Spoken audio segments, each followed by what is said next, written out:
Assalamualaikum warahmatullahi wabarakatuh. Bismillahirrahmanirrahim. Alhamdulillahirabbil alamin. Allahumma shalli wa sallim wa barik ala sayyidina Muhammadur Rasulullah sallallahu alaihi wasallam. Amma ba'd. Pada bab 3 kali ini adalah pembahasan bab fadilah ilmu. Bismillahirrahmanirrahim.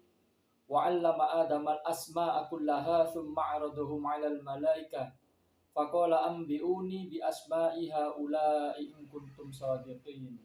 Qalu subhanaka la 'ilma lana illa ma 'allamtana innaka antal 'alimul hakim.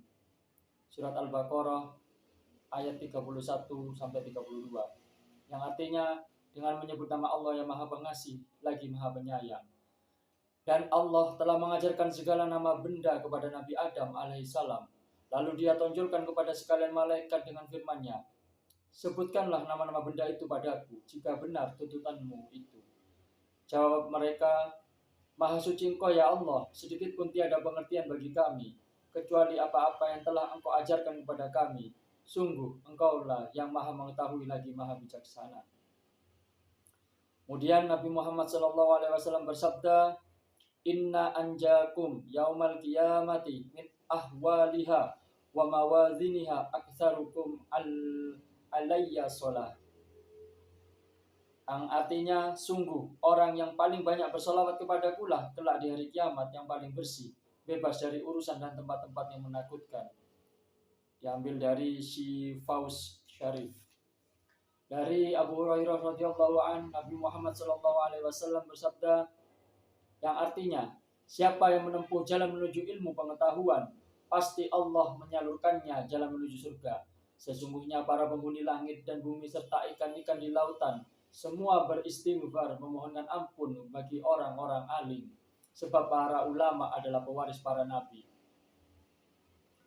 Dari Abu Dzar radhiyallahu an, Nabi Muhammad SAW bersabda, yang artinya, ya Abu Dzar, sungguh pagi-pagi kamu belajar satu bab dari kitab Allah. Lebih baik bagimu dibanding kamu sholat 100 rakaat. Dan sungguh pagi-pagi kamu mengajarkan satu masalah ilmu pengetahuan, diamalkan atau tidak adalah lebih bagus dibanding kamu sholat 1000 rakaat. Nabi Muhammad SAW bersabda, yang artinya, siapa mempelajari satu bab tentang ilmu yang bakal diajarkan kepada masyarakat, maka baginya pahala 70 nabi. Nabi Muhammad SAW juga bersabda, yang artinya, siapa yang duduk bersama orang alim selama 2 jam, atau makan bersama 2 suapan, atau memperhatikan nasihatnya 2 patah kata, atau berjalan bersamanya 2 langkah kaki, maka Allah memberinya 2 taman surga. Setiap taman seluas 2 kali besarnya dunia. Miftatul Anwar. Dari Sayyidina Ali karamallahu wajhah, Nabi Muhammad SAW bersabda, yang artinya, kutanyakan kepada Jibril mengenai status ahli ilmu. Jawabnya, mereka sebagai pelita bagi umatmu di dunia juga di akhirat. Oleh karena itu beruntunglah orang yang mengenal dan memperhatikan nasihat. Sebaliknya celakalah orang yang menentang dan mengundang marah mereka. Kawashi.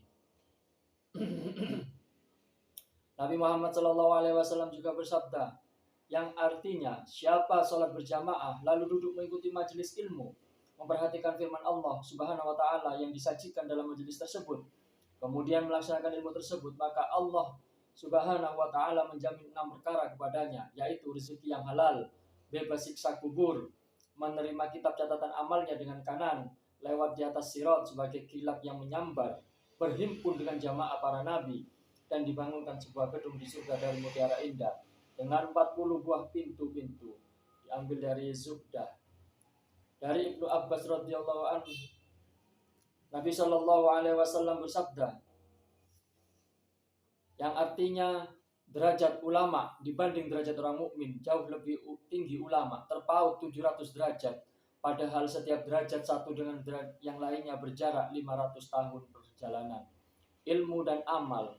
Ilmu lebih utama daripada amal dengan 5 faktor yang menonjol. 1. Ilmu sekalipun tanpa diamalkan, ia tetap utuh keadaannya. Tetapi sebaliknya, amal tidak bakal terwujud dengan meninggalkan ilmu. 2. Ilmu sekalipun tidak diamalkan, ia bermanfaat bagi pemiliknya, tetapi sebaliknya amal tidak bakal berguna dengan meninggalkan ilmu. 3. Amal bersifat pasif, tetapi sebaliknya ilmu bersifat aktif, menyinari lingkungan sekitarnya sebagaimana pelita. 4. Ilmu adalah makom para nabi, sebagaimana yang disebutkan dalam hadis yang artinya makom ulama umatku bagaikan nabi-nabi bangsa Israel. 5. Ilmu adalah sifat Allah, tetapi amal hanya sifat manusia. Padahal kita telah memaklumi bahwa sifat Allah Subhanahu wa taala lebih unggul daripada sifat manusia. Diambil dari tafsir Taisir. Dari Ibnu Abbas radhiyallahu anhu, beliau berkata, Al-Kisah ketika Nabi Sulaiman disuruh memilih antara ilmu dan kerajaan, secara yakin beliau memilih ilmu. Namun dalam kenyataannya beliau di samping menerima ilmu juga menerima kerajaan. Setelah ulama hikmah menyatakan bahwa ilmu itu berhuruf 3, yaitu ain, lam, dan mim, yang masing-masing punya makna berikut. 1. Ain artinya iliyin, makom tertinggi. 2. Lam artinya latif, yaitu halus, tenang atau pemurah. 3. Mim artinya mulk atau kerajaan. Ketiga huruf tersebut berkaitan dengan pemiliknya, membawa pengaruh berikut. Ain dapat menjunjung pemiliknya ke tingkat derajat yang tertinggi atau mulia. Lam dapat membina pemiliknya berwatak lemah lembut, tenang dan pemurah. Dan mim dapat membina pemiliknya berjiwa pemimpin atau mungkin menjadi penguasa atau raja.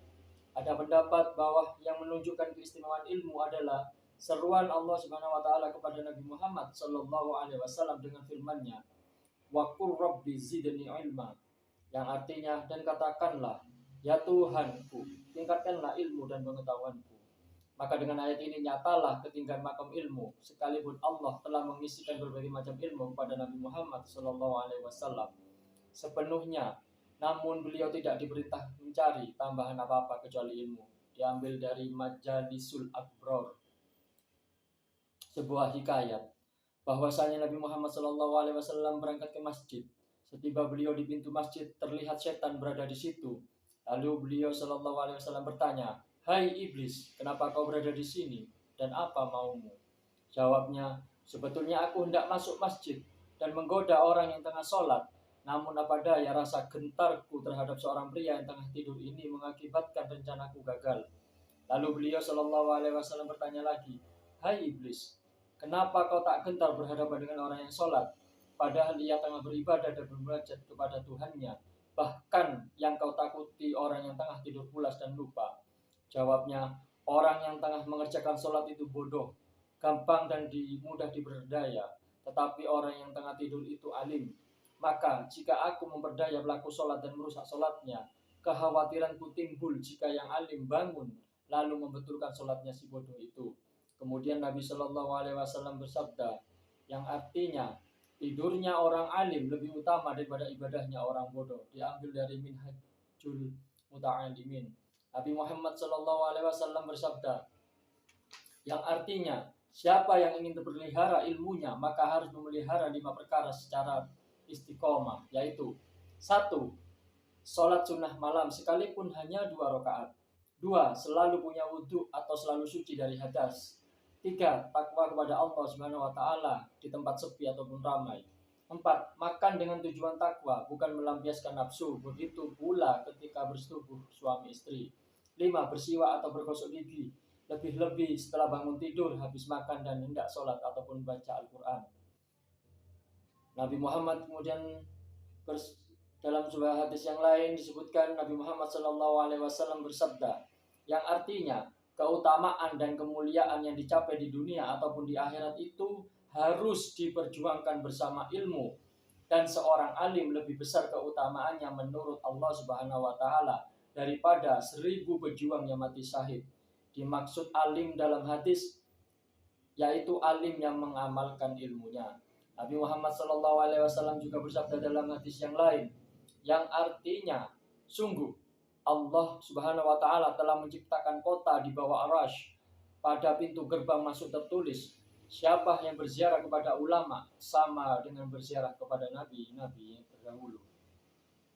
Sehubungan dengan ini Nabi Muhammad SAW bersabda, yang artinya duduk di sisi ulama selama 1 jam lebih kugemari dibanding ibadah selama 1000 tahun. Nabi Muhammad SAW juga bersabda dalam suatu riwayat yang artinya, sungguh Allah telah menciptakan sebuah kota dari cahaya di bawah arasy sebesar 10 kali besar dunia. Di dalamnya terdapat 1000 pohon permata indah, yakut dan zabarjid kemerlapan. Kelak di hari kiamat daun-daunnya dibuka, lalu terdengar suara panggilan dari hadirat Allah Subhanahu wa taala yang pemurah. Di manakah orang-orang yang sholat 5 waktu dengan berjamaah, lalu duduk mengikuti majelis ilmu, supaya mereka bernaung di bawah pohon ini? Maka datanglah mereka, duduk di bawah pohon-pohon tersebut, lalu disuguhkan hidangan yang membangkitkan selera. Mereka ditaruh di atas makanan dari nur atau cahaya, kemudian dipersilahkan kepada mereka, makanlah kamu sekalian. Diambil dari Mukasyafatul Asrar. Nabi Muhammad SAW bersabda dalam riwayat yang lain, yang artinya, tiada seorang mukmin yang berbelasungkawa dengan meninggalnya seorang alim ulama, kecuali Allah mencatat pahala baginya sejumlah pahala orang alim 1000 orang dan 1000 pejuang yang mati syahid.